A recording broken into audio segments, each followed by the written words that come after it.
What's going on, Real Talkers? David Green here of The David Green Show. Got a live for everyone today talking about what's going on in the economy. Some news came out. It looks like we're going to be having tariffs placed on automobiles coming from outside of the country. I just saw this a little bit ago today. A lot of people are talking about it.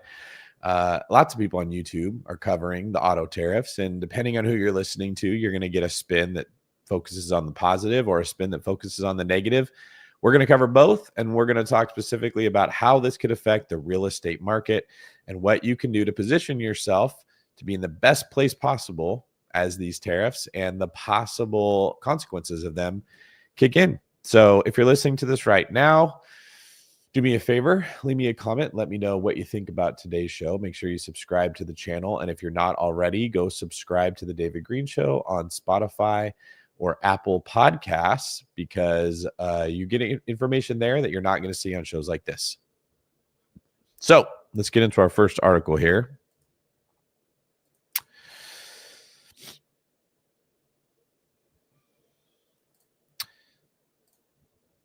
The negative. Global automakers say Trump's tariffs will be painful for them and U.S. consumers. Whatever the U.S. gains from President Donald Trump's 25% tax on imported cars, and experts are skeptical, automakers around the world are bracing for a lot of pain. In Japan, South Korea, Mexico, Canada, and across Europe, automakers employ millions of people whose livelihoods depend on buyers in the U.S. that currently spend more than $240 billion annually on imported cars and trucks. The Trump tariffs aimed at boosting U.S. jobs and tax revenues will also affect imported auto parts, which were valued last year at $197 billion. The impact will be really huge and very disruptive, said Sigrid de Vries, the Director General of the European Automobile Manufacturers Association. Vries and other critics say American car shoppers will also be worse off as tariffs push prices higher. All right, this is one of the first things I noticed about the news coverage on this. Is it tends to be incredibly biased and focused on cars becoming more expensive that come from other countries, which is obviously so. If there's a 25% tax put on that car, it's probably going to make the car more expensive. It's also going to cut into the profit margins of the country that is selling us the car. So you're going to see this a lot as we go through today's show. I just want you to keep an open mind and don't stop at this is expensive, this is bad. Continue to think about how the whole thing could play out. Policymakers around the world said Thursday that they were weighing their next moves, namely whether to retaliate or not, and if so, how. But they also expressed hope that negotiations with Washington could avert an escalating trade war and the economic damage and global supply chain disruptions that would come with it. Trump said the U.S. would begin collecting tariffs on autos on April 3rd. The impending hit comes on top of other U.S. tariffs that are planned globally on steel and aluminum, and at a time when competition from China and the transition to electric vehicles is already pressuring automakers. The anticipated blow knocked down the stock prices of many major automakers on Thursday, including Toyota, Mercedes-Benz, Kia, and BMW. So if you are a stock trader and you follow stocks, I would not be surprised to see that stocks values may go down in the short term. Most foreign car makers have plants in the U.S. Japanese car makers have 24, for example, but that would not shield them if they use imported parts unless those parts are exempted under a free trade agreement with Mexico and Canada. The auto tariffs will be felt sharply in Europe, for whom the U.S. is the biggest export market for an industry that supports nearly 14 million jobs. Okay, this article from Yahoo Finance is correct in stating that there are a lot of people in these other countries that make cars that depend on U.S. people buying them, and that's what their livelihoods are attached to, like the article just said. However, those are other countries' workers. Think of it another way. For every car we buy from another country, that's a person who didn't buy a car that was made here. And so our workers didn't make that car, and their livelihood wasn't paid for it. This is just an example of the way that the news spins things. And if you don't look into it closely, you can get taken along for the ride. Yeah, it's true that this will affect the livelihoods of people in that country, but it might improve the livelihoods of people here. So let's just keep going and see what else we have to say about pretty much every article that I could find that had to do with this topic. All right, next up, we have an article from CNBC. Trump's new auto tariffs will likely drive up car prices by thousands of dollars. The Wall Street analysts warned President Trump's new auto tariffs could raise price for U.S. buyers of both foreign and locally made vehicles. Trump said that he will slap 25% tariffs on imported passenger vehicles and light trucks, as well as on key auto parts, including engines, transmissions, and powertrain components. And some singled out Elon Musk's Tesla as being the most insulated from the potential harm of the tariffs due to its domestic production. So Elon is getting dragged into this tariff thing because if you see the motives of the president as benevolent, you think, hey, this could be good.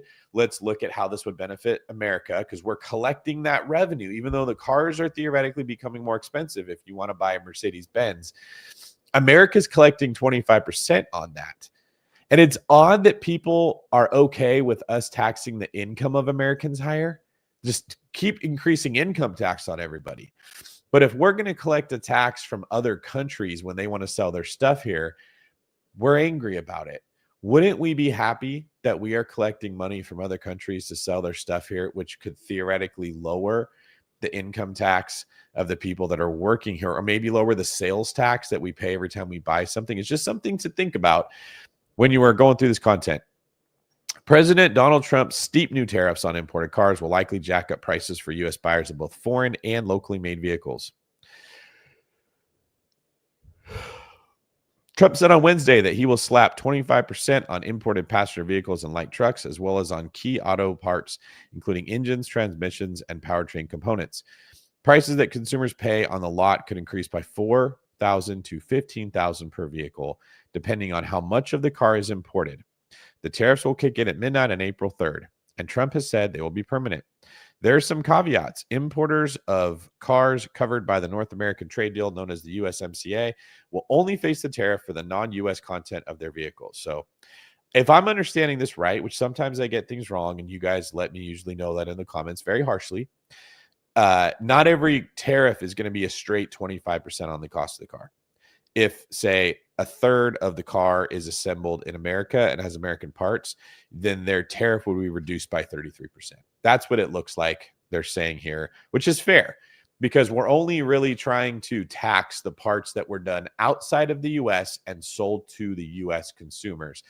If the company is manufacturing it here or parts of it here and they're using American workers to do it, those parts would be exempt from this 25%. So how much will the price increase? It's what everybody wants to know here. They scrambled Thursday to get investor clients' estimates of that exact impact. Trump's move represents a profound disruption to the global automotive model, wrote Bernstein analyst Daniel Roeska, who estimated an unmitigated sector-wide tariff impact of about $6,700 per vehicle. Bank of America sees the increase of $4,500 per vehicle. Goldman analyst Martin Delaney believes that the tariff would lead to $5,000 to $15,000. This is all coming at a time that cars are more expensive, so you can understand why this would be unpopular. Musk is Trump's largest campaign donor and has taken a major role in his administration as the head of the government downsizing initiative DOGE. As Tesla stock has sunk by double digits so far this year, Trump and others in his administration have openly praised the car maker. So what they're implying at here, or really directly stating, is that Elon Musk pressured Trump into putting a tariff on foreign vehicles because Teslas are made here in America. And so Tesla wouldn't be having tariffs when their competition was. And that the motive for this would be Tesla would benefit because they're domestic. I don't, it's hard for me to see that that is what's really behind this, considering that it's not like Tesla's the only American car company. Ford and Chevy are some pretty big ones, right? GMC. You've got a lot of domestically made vehicles that employ American workers. And I don't know. No one knows, right? We all have to speculate. I think that the point of this is to get more people working in our country, producing more vehicles from here. All right. Let's move on to the next article. Janitor on Fire, which I think stands for Financial Independent Retire Early, gave me a thumbs up. Thanks, Janitor. I appreciate you. All right. The next article comes from CBS. Which automakers are most susceptible to the 25% car tariff? I think that's a good question, right? Because you may be a car guy or girl, and you may want to know, hey, which of the cars that I like are going to become more expensive? President Trump on Wednesday announced 25% tariffs on vehicles and auto parts imported in the U.S. The new duties could lead to sticker shock on a wide range of automobiles for American consumers, including those manufactured here in the States, analysts say. Few vehicle manufacturers will be spared by the fresh levies, which are aimed at revitalizing domestic automobile manufacturing. Industry analysts say the tax will surely raise car prices in the U.S. and squeeze some would-be car buyers out of the market. Some manufacturers can move a share of production to the U.S., but it would come at the expense of reduced competition, higher prices, and significantly lower production in the U.S. main trading partners. Okay, that's a hot take there. So I think what they're saying is some people could move production to the U.S. to avoid the tariffs, but that would come at the expense of reduced competition. I don't get that part. I might be missing something here. It sounds like if you moved your automaking into the United States, the competition would increase in the US because now you've got the domestic companies and then say Japanese and Toyota and Honda, Japanese companies, they bring their manufacturing into the country as well. That's more competition for the car buyers and the people that are trying to hire the workers to put them together. So I'm not sure what they're stating there. If I'm missing something, that seems like doesn't make sense. While all car manufacturers will be impacted by the new tariffs, some will be hit much harder than others. Tesla, of course, this is where we start. Important to note that Tesla is not unscathed. The tariff impact on Tesla is still significant, Musk wrote on X Wednesday. To be clear, this will affect the price of parts in Tesla cars that come from other countries. The cost impact is not trivial. So Elon is saying, hey, we're an American company, but we import parts from other parts of the world, and those parts will now be more expensive, which means our profits will be affected as well. That said, Tesla is expected to be among the car brands least affected by the tariff, given that the cars are made in the U.S. and most of their parts are sourced domestically too. The EV brand does, however, rely on China for some batteries, so the tariffs will have an impact. Tesla rival Rivian could also be spared for similar reasons, according to UBS. All right, General Motors, one of the so-called big three, along with Stellantis and Ford, is widely expected to be the most exposed to the forthcoming auto tariffs.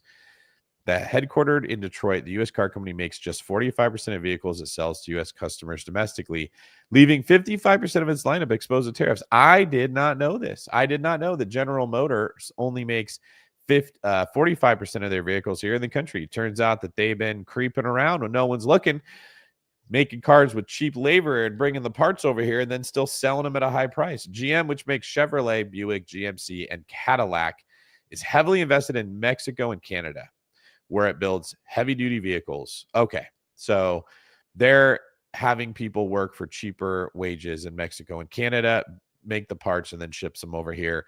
And that would be about 55% of what's going on in the cars. So 55% of GM would be hit with the theoretical 25% tariff. So if you to make it 50% for math, and that's going to be a 25% tariff, you're talking about a 12.5% hit to their profit margin, which theoretically could be passed on to the American buyers. My wonder, though, is if they try to say, hey, we're going to charge 12.5% more for our cars, you just don't buy it. You're like, no, I'll go buy the one that's not doing that. And so instead of passing the cost on to the customer, they just have to take it out of their profit margin. And then they have to be more careful with what they spend their money on. Okay. So I don't hear this and immediately think car prices are going to just get jacked up astronomically. It might be that the companies have to operate more lean to compete with the American companies that have already been doing so. Stellantis, whose brands include Jeep, Chrysler, Dodge, and Ram, among others, is similarly susceptible to rising costs from the tariffs as it makes between 73 to 75% of its vehicles for sale in the U.S. stateside. That means an $80,000 Ram truck could cost $100,000 once it reaches the U.S. under the new policy. The impact is quite large. Ford is among car companies better positioned to weather the tariffs, according to Cox Automotive analyst Aaron Keating. 80% of its vehicles are manufactured in the U.S. and therefore would not be subject to the 25% tariff. However, any imported parts used in Ford's U.S. manufactured vehicles could be. So Ford here is theoretically exposed to 20% of its vehicles would be hit with a 25% tariff. How good am I at math? So that's about 1/5 would be 25% more expensive. This is minimal. This is like a 5% increase. So Ford's actually looking like they're sitting pretty good. Now, if you also play stocks, this is some stuff to maybe think about. If everything gets hit, you might want to invest in these companies that are less exposed to the tariffs. Toyota and Honda export a large number of vehicles and auto parts from Japan to the US, which represent a sizable market for the companies. Both operate big plants in Canada, leaving them particularly vulnerable to added costs from new tariffs. The same goes for South Korean automakers Hyundai and Kia. They didn't really give the details of these companies like they did the American ones. And then we got BMW and Volkswagen, German automakers, which make Audi vehicles. Both operate big plants in Mexico. The May 3rd auto parts tariff will likely apply to engines and transmission systems and hit the company heavily.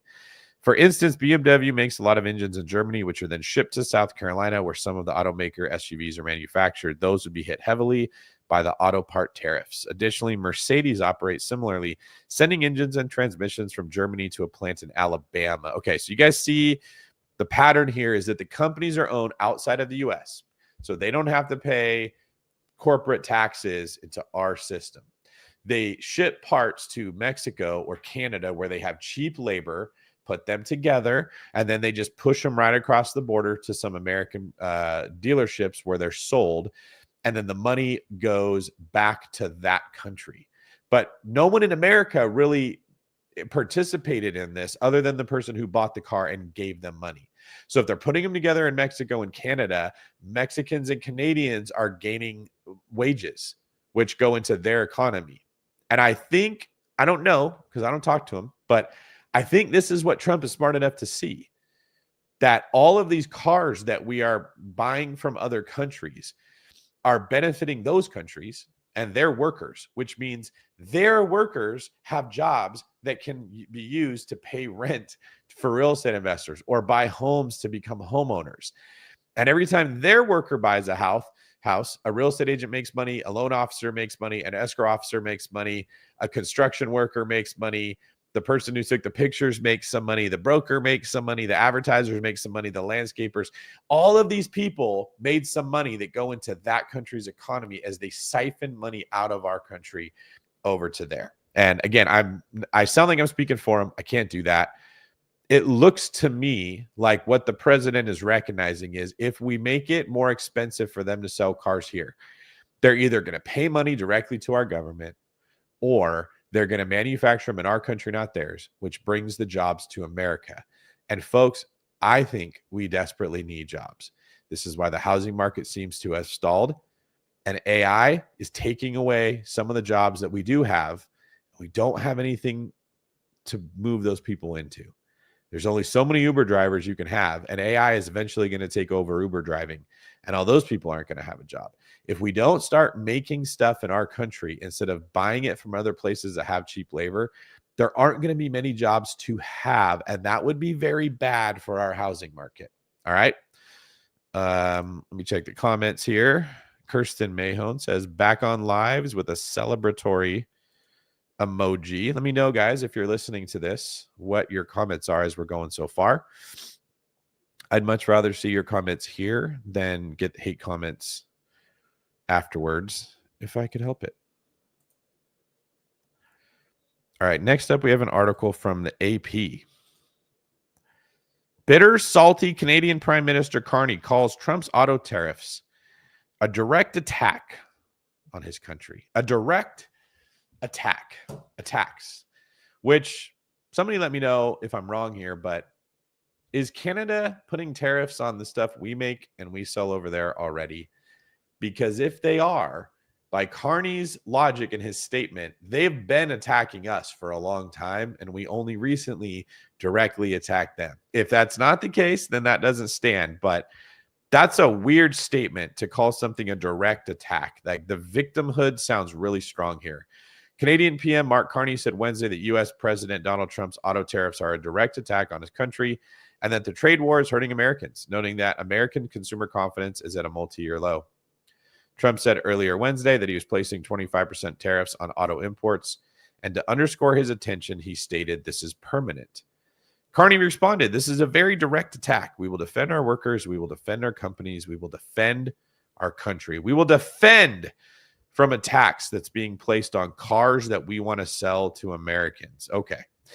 Carney said he needs to see the details of Trump's order before taking retaliatory measures. He called it unjustified and said he will leave the election campaign to go to Ottawa on Thursday to chair his special cabinet committee on U.S. relations to talk about this attack. Carney earlier announced a California $2 billion strategic response fund that will protect Canadian auto jobs affected by Trump's tariffs. Okay, so what Carney is realizing is a lot of Canadians are employed by the South Korean car companies or the Japanese car companies to put their pieces together in Canada. Those people get money. That money then becomes taxed by the Canadian government. It becomes income for their government, not America. And then they take the cars and they ship them across the state lines and they sell them here. And our money ultimately goes to pay for the Canadian job and the foreign-owned business. That's not good for our economy. That's the money that should stay in circulation within our borders is going over into these countries instead. So he can call it an attack. He can say Canada will be there for auto workers. That sounds like a political statement that he's making so that the people of Canada don't think he's getting pushed around. And it sounds incredibly dramatic, I think. Another statement, his trade war is hurting American consumers and workers, and it will hurt more. I see that American consumer confidence is at a multi-year low, and the tax hike on auto imports starting in April means automakers could face higher costs and sales. Trump previously placed 25% tariffs on Canada's steel and aluminum and is threatening sweeping tariffs on all their products, as well as on all of America's trading partners on April 2nd. He wants to break us so America can own us, Carney said. And it will never, ever happen because we just don't look out for ourselves. We look out for each other. Okay, so he's claiming that Trump's motives here are to destroy their economy so that we can buy their country and make them the 51st state. I think Trump did make that comment. It set himself up for this type of criticism, which I can understand. However, it's hard for me to see that this is an attack on Canada so we can take them over if we're imposing a tariff on them like everybody's been imposing tariffs on us. What that means is everyone's been attacking us for years. And we didn't go and say this is a direct attack on America if we want to sell our lumber somewhere else and people charge us more for it. Okay, we're moving through this thing pretty good, guys. Remember to like the channel, subscribe if you haven't already done so, and leave a comment. Alvin Singh says, can you talk about building new houses in Sacramento? How to finance land and construction or refinance a house loan for 30 years? You have a package deal like that? Yeah, the one brokerage can do those. We have new construction loans that we could use to finance the building of your property. We can use the value of the land many times to be all over part of your down payment. And then we can refinance you out of that into a 30-year fixed rate, lower interest rate loan once it's been built, and you can have the same person do the whole thing and paint a picture for you. It's a really good deal. So reach out to me on davidgreen24.com and look for the chat option. You can also find me on Instagram at davidgreen24 and tell me if you're interested in getting introduced to a loan officer for any kind of financing, and we'll walk you through this holding your hand. It'll be great. All right, moving through here, our next article is about DOGE. DOGE drag on the DC housing market. It's starting to look that way. Now, I've talked about this on the David Green Show a couple times.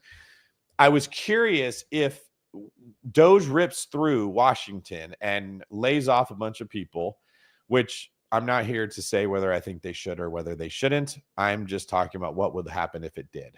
So if you're mad about DOGE, don't get mad at me. If you're happy about DOGE, don't go put me up on a pedestal. I'm not taking an opinion on it. I'm sharing how this would affect the housing industry. The number of home sale listings in the DC area has risen this year compared to last, according to weekly data reports.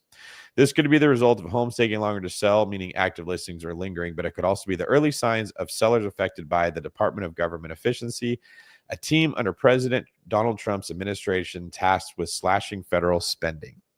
So if you don't know what DOGE is, it is basically Donald Trump said, I want to get rid of waste in our government.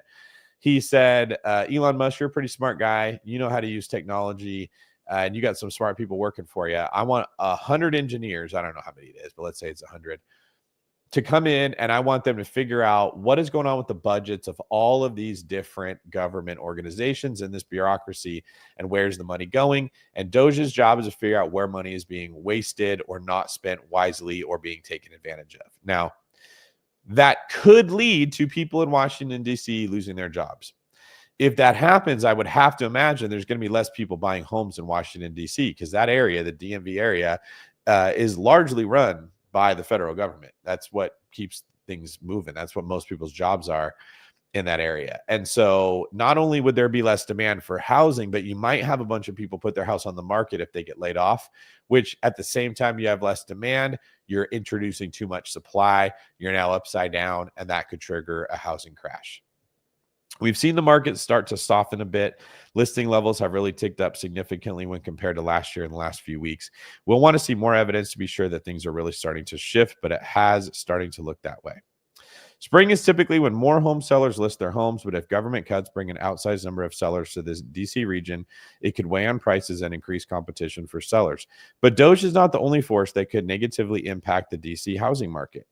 This spring feels particularly hard to predict. There is widespread uncertainty around employment changes and tariffs and all types of policies, which could make some would-be buyers and would-be sellers more hesitant to get into the housing market this spring. It feels a little bit scary to make really big financial decisions right now. I think that is right. I'm seeing that in most markets I look at. People are not in full-blown panic mode, which might be better if they were, because it would get them off their butts to go do something. But everybody is in afraid and concerned mode. And a lot of the time, when you get scared, everyone knows about fight or flight, but the third option that no one thinks about is freeze. A lot of people just freeze in place when they get scared because they don't know what to do. We're seeing that in our economy. People don't want to buy a house. They don't want to move. They don't want to get a new job. They don't want to leave the job they have. There's just a whole lot of fear. And when that's happening, home sales aren't going to be occurring. Car sales aren't going to be occurring. All the things that lead to the economy doing well and money changing hands stop, which creates a depression. So I agree with this article. I've been saying this for a while. We need to pay attention to what's going on with DOGE in the Washington, D.C. area. And that's not a market that I would expect to get red hot. I mean, the whole market in the country could be, many of them could be starting to go down. I'm sort of seeing that.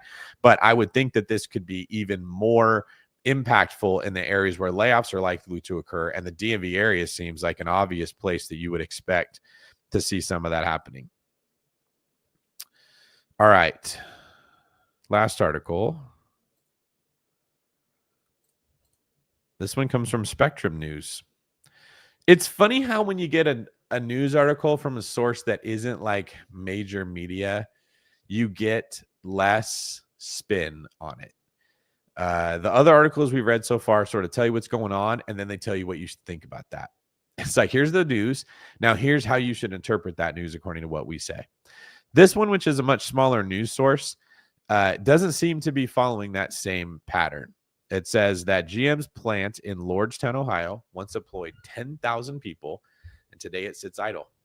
President Trump said new tariffs on automobile imports could push companies to move production back to American plants.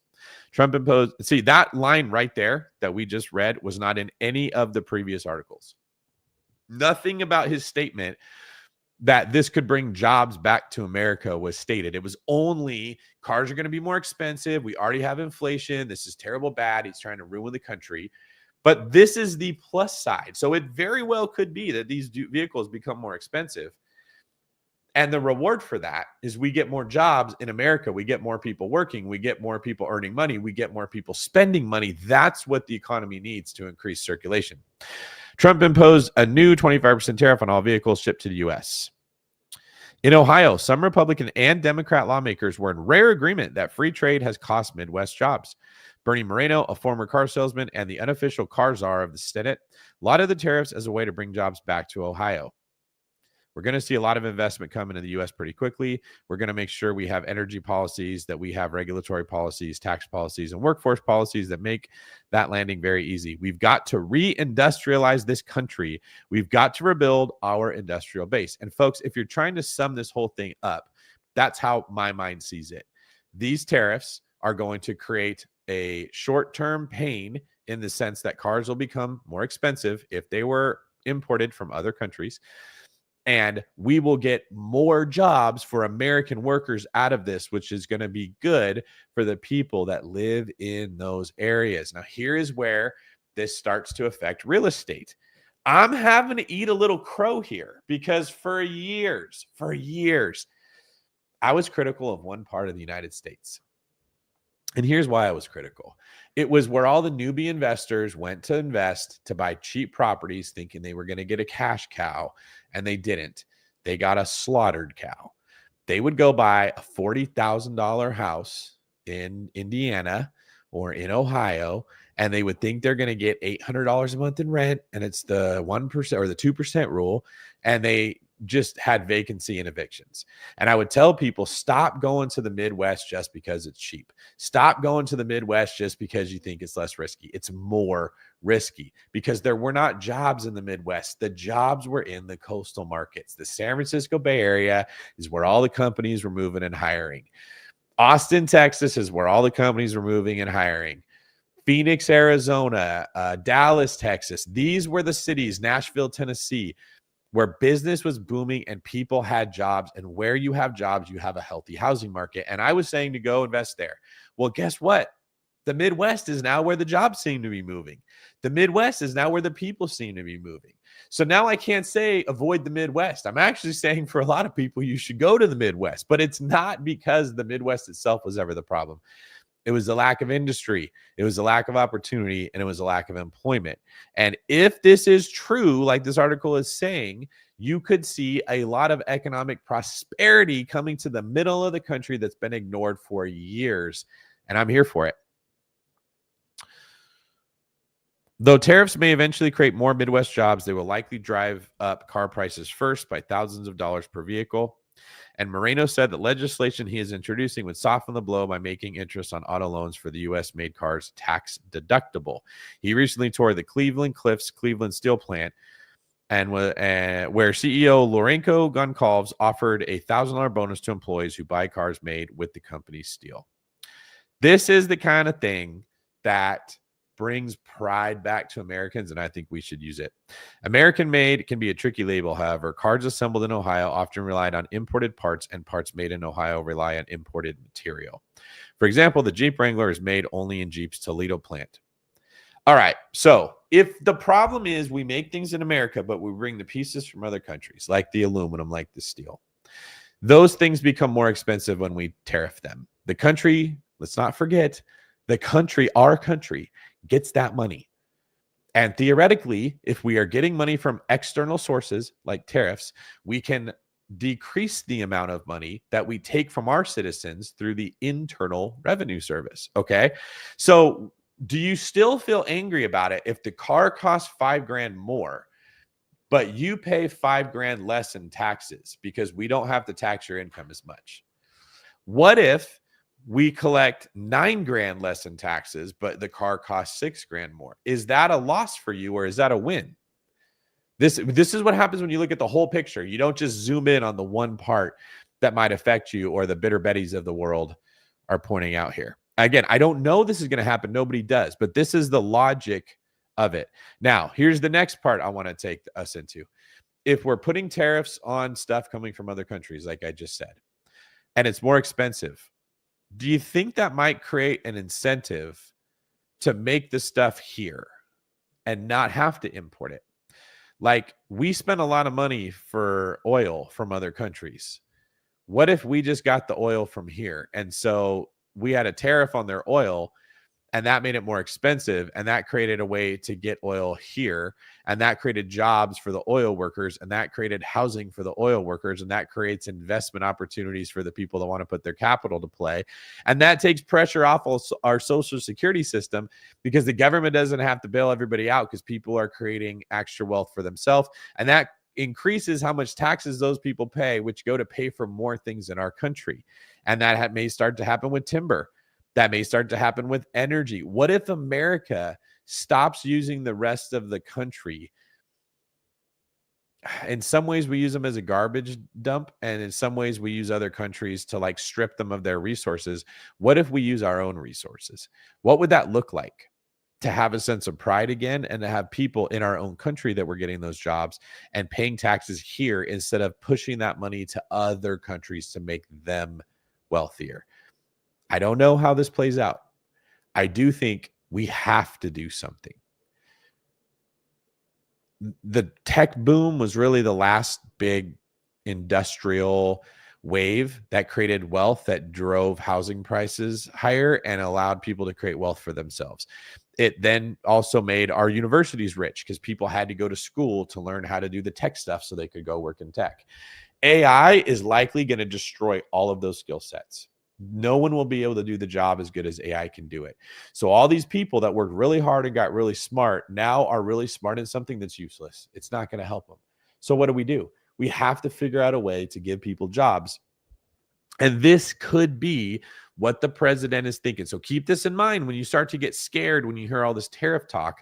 It could actually be bringing prosperity to the country as opposed to just more expensive things. And so wrapping up with this article here, the United Auto Workers are actually thrilled at the thought that we're going to be having tariffs on external cars. Okay, we're hurting the competition to help ourselves. Now, let me also wrap up with this. I think there's a reason people buy Japanese cars more than American-made cars, and everyone here knows it. This is the 800-pound gorilla in the room.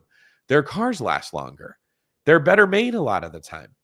They have higher standards and more pride in what they do than what a lot of the American workers and the American companies have. I'd love to see that change. I'd love for Americans to get pride in what they do. I'd love for Americans to find pride in their work. I'd love for Americans to pursue excellence again and do things as good as they possibly can so that other countries are buying our cars. Wouldn't that be incredible? If Ford and GM and all of these other companies that we just talked about got so good at making cars that people in Japan wanted to buy them, and that Japan had to put a tariff on us so that we couldn't sell our cars over there, wouldn't that be great if we just made better stuff? Well, you don't make better stuff without pressure. You don't get better at anything without pressure. You don't make it into the next level of sports. You don't make it in the next level of competition. You don't become a better parent. You don't become better at anything unless things get hard. So as we go through this new challenging time in our country's history, and you are all feeling pressure, I know that you are. It's okay to feel it. Don't let it break you.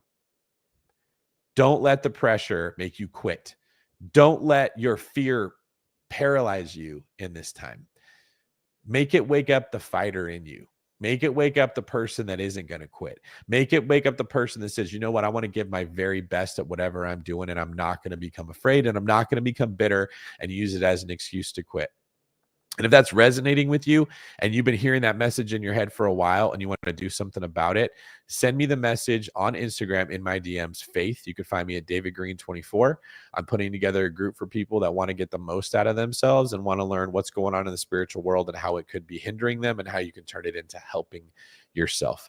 All right, that's all I had for everybody. I know this is a tough time. I'm trying to make more content like this to keep you in the loop about what's going on and how it will affect real estate. But most importantly, to get the most out of yourselves, because nobody's coming along to make you wealthy and make your life better, but you can do it. Thanks, everyone. Please make sure you subscribe to the channel and like the video. I'll see you next time.